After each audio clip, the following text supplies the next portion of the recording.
जय हिंद दोस्तों। और भी कह लीजिए एफएनओ का डाटा थोड़ा-सा नेगेटिव हो चुका है सुज़लोन एनर्जी के लिए।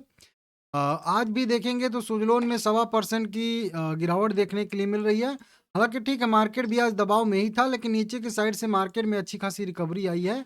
सुज़लोन भी थोड़ा-सा 2 बजे के बाद थोड़ा-सा रिकवरी करने की कोशिश किया है, लेकिन फिर भी 1.5% की गिरावट के साथ ही क्लोज़ किया है। एक टाइम पे तो और ज़्यादा गिरावट शो हो रही थी, लेकिन फिर भी ठीक है, रिकवरी किया है, लेकिन अभी भी 1.5% के दबाव में, 1.25% के दबाव में ही ट्रेड करता हुआ दिख रहा है। ₹48.50 पे अब शेयर आ चुका है, मतलब जो ₹52 ₹51 वाला रेजिस्टेंस था, उससे कहीं ज़्यादा नीचे आ चुका है और यही जो है थोड़ा-सा कॉल राइटर का जो है मनोबल बढ़ा रहा है, जो अभी आप लोगों को ओआई का डाटा दिखाऊँगा तो समझाऊँगा, ठीक है ना? 7.5 करोड़ इक्विटी शेयर यहाँ पे आज टोटल ट्रेड हुए हैं, जो कि आप लोग यहाँ पे देख सकते हो। 366 करोड़ रुपए के टोटल शेयर यहाँ पे बाय सेल हुए हैं। डिलीवरी परसेंटेज बढ़िया है, 43% का डिलीवरी परसेंटेज निकल के सामने आ रहा है, जो कि ठीक-ठाक अच्छा देखने के लिए हम लोगों को मिल रहा है। अब अगर कोई भी, अगर आप लोग टाइम फ्रेम ले लीजिए, इस साल 1 महीने, 1 वीक जो भी देखेंगे, नेगेटिव ही ट्रेड कर रहा है, मतलब लगातार इसमें जो है कंटिन्यू गिरावट पे गिरावट होती जा रही है, ठीक है ना? अब देखिए, बात करेंगे अगर सुज़लोन के न्यूज़ के बारे में, तो न्यूज़ का यही है कि इसमें जो एफआईआईज़ की होल्डिंग बढ़ी है, देखिए यहाँ पे अपडेट देखिए 13 जून 2025 26 दिया है, 2:34 पीएम पे, मतलब आज ही की ये जो है न्यूज़ लिखी गई है, लेकिन न्यूज़ पुरानी है। एफआईआईज़ ने हिस्सेदारी बढ़ाई, किस-किस में? वारी में, सुज़लोन में, हाल में हिंदुस्तान एरोनॉटिक्स लिमिटेड में। एफपीआई ने जो है फॉरेन पोर्टफोलियो इन्वेस्टर ने अपनी होल्डिंग बढ़ाई है, ये यहाँ पे अपडेट निकल के सामने आ रहा है, एफआईआईज़ की होल्डिंग बढ़ी है। जो कि मैं आप लोगों को पहले से ही ये डाटा दे चुका हूँ कि 22.7% से बढ़ के अब जो है 23.7% होल्डिंग हो चुकी है एफआईआईज़ की, मतलब 1% के आसपास एफआईआईज़ की होल्डिंग इस सितंबर से लेके दिसंबर वाले क्वार्टर में बढ़ती हुई नजर आ रही है। और इतना ही होल्डिंग जो है वो डीआईआईज़ की घट गई है, मतलब डोमेस्टिक इंस्टीट्यूशनल इन्वेस्टर जो हमारे हैं, म्यूचुअल फंड, बैंक, एनबीएफसी, जो भी कह लीजिए, उनकी होल्डिंग यहाँ पे घटती हुई नज़र आ रही है। पब्लिक की होल्डिंग ठीक है, सेम ही है, ठीक है ना? इस तरीके से। उसी पे यहाँ पे एक रिपोर्ट निकल के सामने आई है, जो कि आप लोग चाहो तो पढ़ सकते हो, कोई ख़ास उसमें यहाँ पे लिखा नहीं गया है। ठीक है ना? यही कि कई-कई सारे में जो है शेयरों में एफआईआईज़ ने होल्डिंग बढ़ाई है और कई सारे शेयरों में होल्डिंग घटाई भी है। ठीक है ना? इस तरीके से। तो बढ़ोतरी वाले में यहाँ पे आरबीएल बैंक है, वहीं एडब्ल्यूएल एग्री है, मतलब जिसको हम लोग स्विगी है, कैनरा बैंक महाराष्ट्र देखेंगे है, एथर है, इस तरीके से कई सारी कंपनियाँ यहाँ पे देखने के लिए मिल रही हैं, ठीक है ना? तो वो अपडेट यहाँ पे बताया गया है। बाकी हम लोग मेन देखने वाले हैं आज फेनो का डाटा, यहाँ पे फिर से। आप लोग थोड़ा-सा इंटरेस्ट ज़्यादा दिखा रहे हो कि बढ़िया समझा रहे हो, ठीक है ये डाटा, तो मैं सोचा कि चलिए क्यों ना बता दूँ, ताकि आने के लिए तो सभी आता है, ठीक है ना? देखिए, शेयर बस एक, अगर चार्ट के मतलब केवल ये एफएनओ का चेंज वाई देखेंगे हम लोग केवल, तो ये तो बिल्कुल नेगेटिव ही बता रहा है, बिल्कुल नेगेटिव बता रहा है। इसमें कोई नया बंदा भी देख के समझ जाएगा कि हो क्या रहा है, ठीक है ना? ये जो रेड बार आपको दिख रहे हैं, ये कॉल राइटर वाले हैं। ये ग्रीन जो दिख रहे हैं, वो पुट राइटर वाले हैं।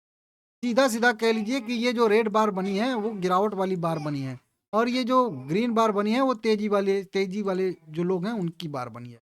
अब यहाँ पे क्या आपको दिख रहा है? सीधा-सीधा, इसमें कुछ ज़्यादा दिमाग लगाने की ज़रूरत नहीं। यहाँ पे जो नीचे बार बन रहे हैं, मतलब उतना-उतना एग्ज़िट हुआ है उस स्ट्राइक प्राइस पे, वो चीज़, मतलब कॉल या पुट, ठीक है ना? तो अब देखिए कॉल कहाँ पे एग्ज़िट हो रहा है? कॉल एग्ज़िट हो रहा है 60 पे, मतलब समझ रहे हो?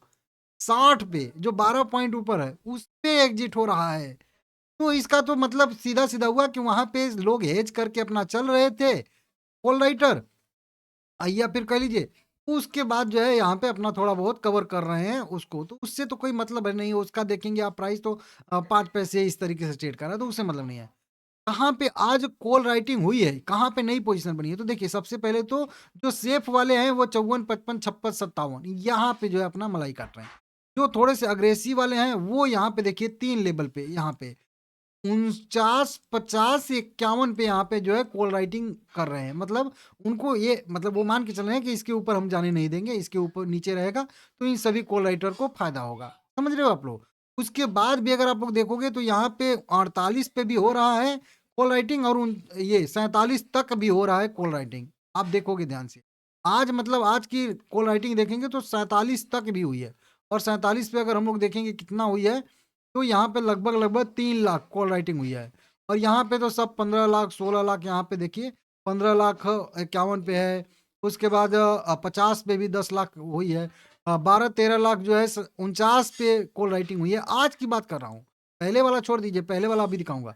और यहीं पे जो स्ट्राइक प्राइस पे कॉल राइटिंग हो रही है, वहीं पे पुट राइटर क्या कर रहा है, अपनी पोजीशन को यहाँ पे एग्जिट कर रहा है। देखिए सारे के सारे बार नीचे बने हैं ना, इसका मतलब इतना इतना इन्होंने अपना जो मतलब था कॉन्ट्रैक्ट था उसको सेल कर दिया है। पुट राइटर मतलब भाग रहे हैं पीछे। पीछे पुट राइटर कहाँ भाग रहा है, तो देखिए ग्रीन बार यहाँ पे एक बड़ा दिख रहा है, और आपको एक यहाँ पे ग्रीन बार बड़ा दिख रहा है। मतलब पुट राइटर जो यहाँ पे कवर कर रहे हैं ये सारे के सारे अपने लॉस वाले कह लीजिए कि ट्रेड, उसको जो है ये 47 और फिर नीचे के साइड में जा रहे हैं 44 पे 45 पे 45 पे और 47 पे, ये दो लेवल पे यहाँ पे भाग रहे हैं पुट राइटर नीचे के साइड में। समझ रहे हो, तो ये सीधा सीधा एकदम चेंज वाई का डाटा दिखा रहा है एकदम। इसमें कुछ कहीं संदेह ही नहीं है कि कितने अग्रेसिव कॉल राइटर यहाँ पे हैं।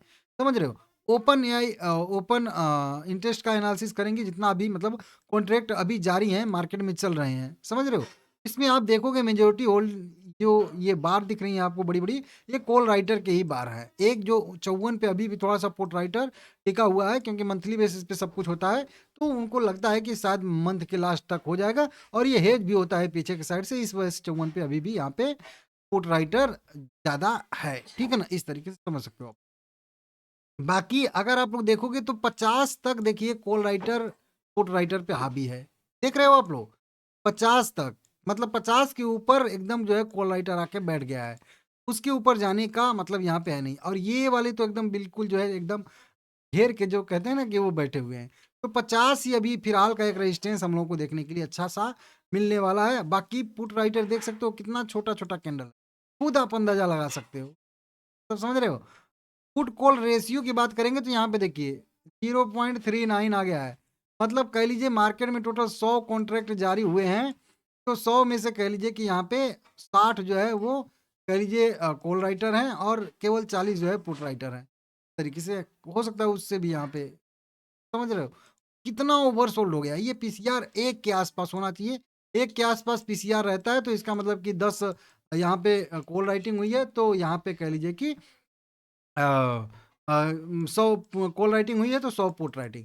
अब इस 40 का मतलब हो गया कि 100 पुट राइटिंग कॉल राइटिंग हुई है, तो उसके अगेंस्ट में 40 जो है पुट राइटिंग यहाँ पे होती हुई दिख रही है। समझ रहे हो आप लोग, 40 का मतलब हो गया इस तरीके से यहाँ पे है। कितना का अंतर ज्यादा दिख रहा है ना, मतलब एकदम बिल्कुल।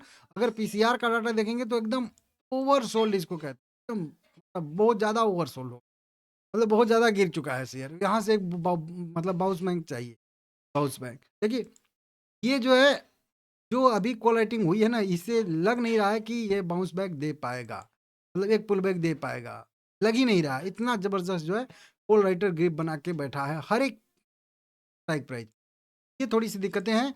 अब इसको अगर आप चार्ट पे देखोगे तो चार्ट पे ये जो मैं आप लोगों को लाइन बताया था सपोर्ट वाली लाइन ना, 51 पे 50 पैसे वाली, अब ये वाली लाइन इसके लिए एकदम बिल्कुल रेजिस्टेंस लाइन बन चुकी है। अब कॉल राइटर इसी पे बैठा है, यहाँ पे है, यहाँ पे सब जो है कॉल राइटर ही। ऊपर वाला ये सब एरिया छोड़ दिए हैं, ठीक है ना, 60 पे बस है हेजिंग के मार्फत। नहीं तो 55 56 57 ये सारा का सारा जो है कॉल राइटर है। समझ रहे हो, जब भी यहाँ से एक पुल बैक आएगा तो 51 52 के आसपास फिर से रेजिस्टेंस लेके गिरने की संभावना रहेगी एक पुल बैक पे। समझ रहे हो आप लोग, तो और अब 13 तारीख बीत भी गया है, 13 14 दिन और होगा इस एक्सपायरी में। तो मतलब इसके नीचे ही लगभग ये एक्सपायर करने की संभावना रहेगी, मतलब 52 के नीचे ही शायद से, ठीक है ना। अगर रिकवर कर जाता है 54 तक तो ठीक है, नहीं तो फिर ज़्यादा उम्मीद नीचे का ही देख लीजिएगा आप लोग। बाकी अभी इसमें व्यू निगेटिव ही रहेगा, जैसा कि अभी हम लोग डाटा देख भी रहे थे, देख लीजिएगा आप लोग।